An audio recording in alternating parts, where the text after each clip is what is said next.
Oi pessoal, tudo bem? Na aula de hoje nós vamos entrar no assunto do capítulo 28, que está na página 168.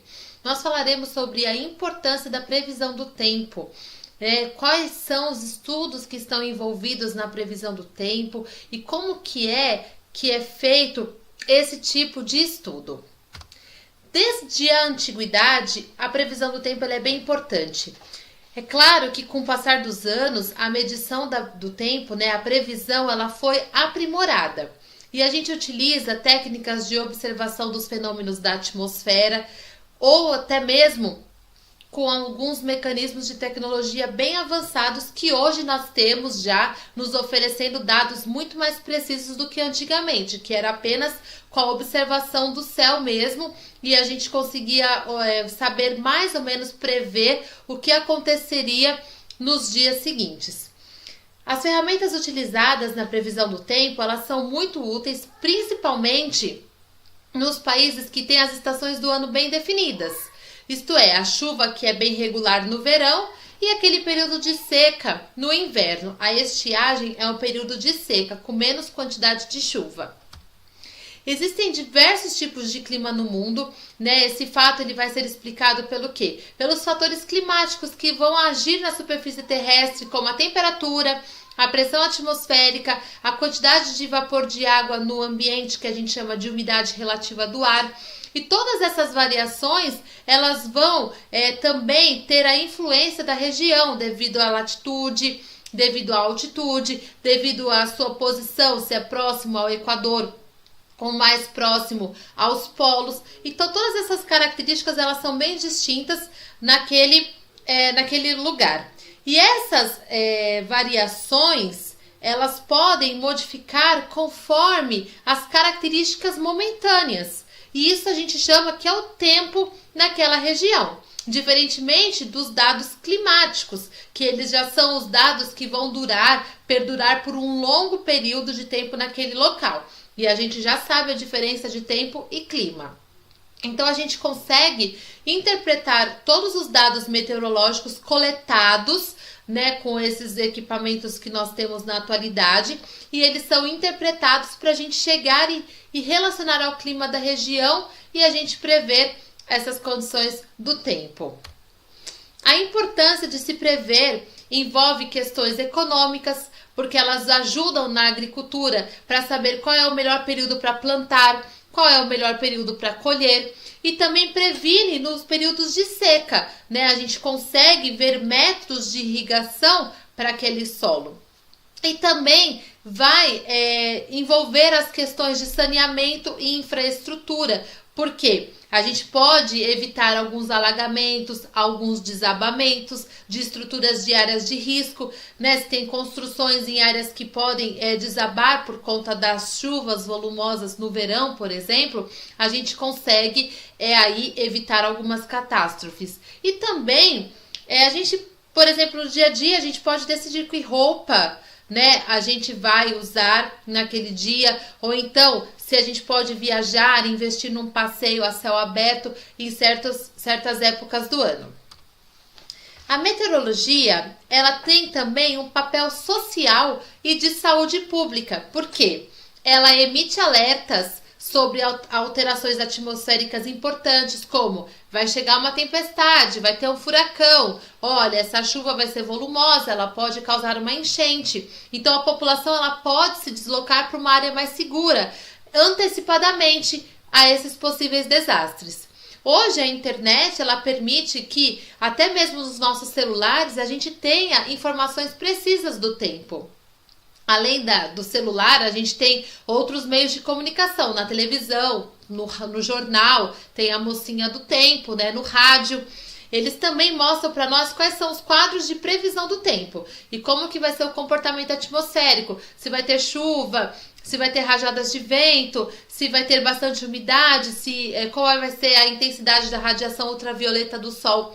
Todos esses são fenômenos climáticos que a gente pode ter aí agora acesso dia após dia com os nossos aplicativos nos celulares e também na televisão.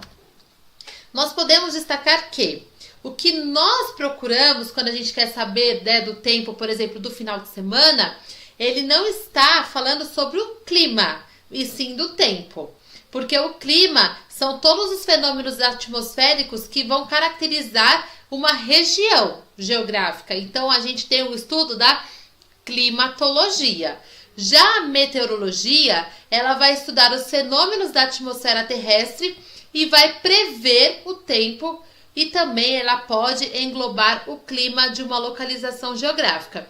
Mas é a partir dos dados meteorológicos que nós sabemos, né, a previsão do tempo de determinada região.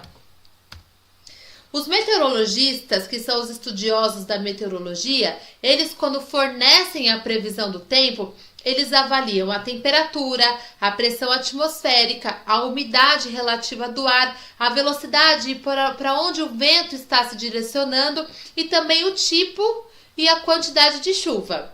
Mas vale lembrar que essas previsões, gente, elas não são assim perfeitas.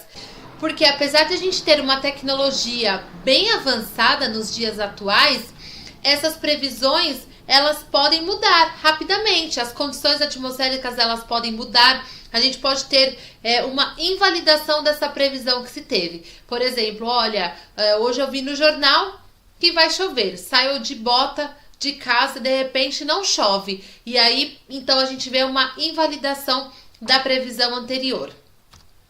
Como que os meteorologistas, eles trabalham? Nos seus estudos, eles vão utilizar várias tecnologias sofisticadas, como radar, satélites artificiais ao redor da Terra, balões meteorológicos e vários dados que vão sendo coletados ao longo do tempo. Esses equipamentos, eles vão monitorar e vão trazer informações que vão ser interpretadas por vários computadores programados já pela equipe dos meteorologistas. Então, quando eles vão observar, né, as movimentações das massas de ar, eles conseguem prever os dias com chuva ou dias de sol. E também eles conseguem ver a quantidade de chuva ou a intensidade do calor naquele dia. Além também de conseguirem prever as variações como mudanças de pressão atmosférica, outros fenômenos atmosféricos, inclusive o furacão. Nas estações meteorológicas existem diversos instrumentos instalados.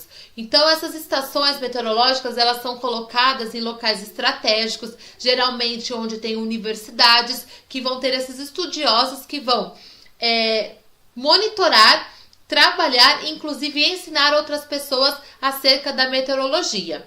Então tem o termômetro. Esse instrumento, ele mede a temperatura do ambiente.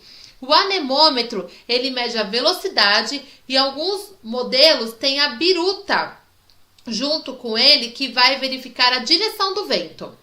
O pluviômetro, ele é um instrumento que mede a quantidade de chuva, granizo ou neve. O higrômetro, ele mede a variação da umidade relativa do ar. E o barômetro, ele é um instrumento que mede a pressão atmosférica. Então, se eles coletam dados todas as horas, todos os dias, eles conseguem montar gráficos, estatísticas, e a partir de todos esses dados, de cada um desses instrumentos, eles conseguem prever as condições atmosféricas, além também de observar tudo que vai acontecendo relacionado aos fenômenos atmosféricos e também aos dados dos satélites e dos radares meteorológicos. Olha só aqui um exemplo, né, de estação meteorológica. Então, ele tem aqui a casinha que abriga os instrumentos que são feitos de gráficos. Aí, eles têm alguns instrumentos que vão captar aí, a pressão atmosférica, que é o barômetro. Aqui em cima dessas torres não dá para ver, mas tem o anemômetro, que mede aí a velocidade do vento, a biruta, que mede a direção do vento. Então, todos os instrumentos na estação meteorológica, e aí, de tempos em tempos, vai lá alguém para fazer todas as marcações necessárias.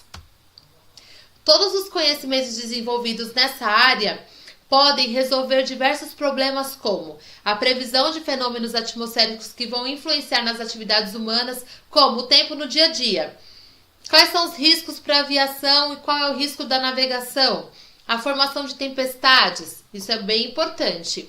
E também eles podem ajudar na avaliação dos impactos das atividades humanas sobre a atmosfera, como os poluentes do ar, porque ele também pode verificar a qualidade do ar, a modificação da composição da atmosfera, como a umidade relativa do ar, a composição aí do tempo e do clima, por exemplo. Agora nós falaremos sobre as frentes. Quando uma massa de ar ela se desloca e vai ao encontro de outra massa de ar, formam-se as frentes. Nós vimos isso no outro capítulo, que a gente já sabe que elas podem ser frentes quentes ou frentes frias. A frente fria, ela forma-se quando uma massa de ar frio ela é carregada pelo vento e ela vai de encontro a uma massa de ar quente que está parada numa região. E aí ela desloca essa massa de ar quente para cima. Então, nesse caso, quando vem a frente fria, ocorre uma queda de temperatura, chuvas fortes, podendo ocorrer até ventanias. Já a frente quente, ela ocorre quando uma massa de ar quente, ela vem na direção de uma massa de ar frio, provocando o aumento da temperatura. E ela pode também resultar em ventos de baixa intensidade e uma chuvinha fraca. Então, é bem comum a gente ouvir no noticiário, né, falando que vem uma frente fria ou então vem uma frente quente. Olha só, a frente quente, ela vem de encontro a essa massa de ar mais frio e ela traz consigo uns ventinhos mais fracos e chuvinhas fracas. Já a frente fria, ela empurra esse ar mais quente que sobe e com isso chega a ter chuvas fortes e ventanias também. Os ventos, eles são responsáveis pela formação dessas frentes, que são esses fenômenos que geralmente não traz muitos problemas para as pessoas. Porém, em algumas ocasiões, em conjunto com a modificação da temperatura e da pressão atmosférica, esses ventos eles podem atingir velocidades elevadas que chegam até 100 km por hora e formam o que nós chamamos de ciclones. Os ciclones eles são tempestades tropicais que recebem nomes distintos em diferentes locais. Então, eles podem ser chamados também como tufão ou furacão. Eles vão se formar acima das águas tropicais dos oceanos, né, nessas condições específicas, como baixa pressão atmosférica e a temperatura oceânica acima de 26 graus, e elas podem alcançar um diâmetro de centenas de quilômetros. A sua força, né, a força de um ciclone é bem devastadora, podendo derrubar construções, destruir vegetação e causar mortes, né, e diversos danos ambientais. Os ciclones, eles são diferentes dos tornados, que apresentam menor tamanho, menor diâmetro em torno de 2 km e também duração. No entanto, eles podem alcançar velocidades muito altas, como a 400 km por hora. Os tornados, eles são diferentes, né, dos ciclones, porque os ciclones eles são formados em cima do oceano e os tornados, eles geralmente se formam na terra firme, no continente.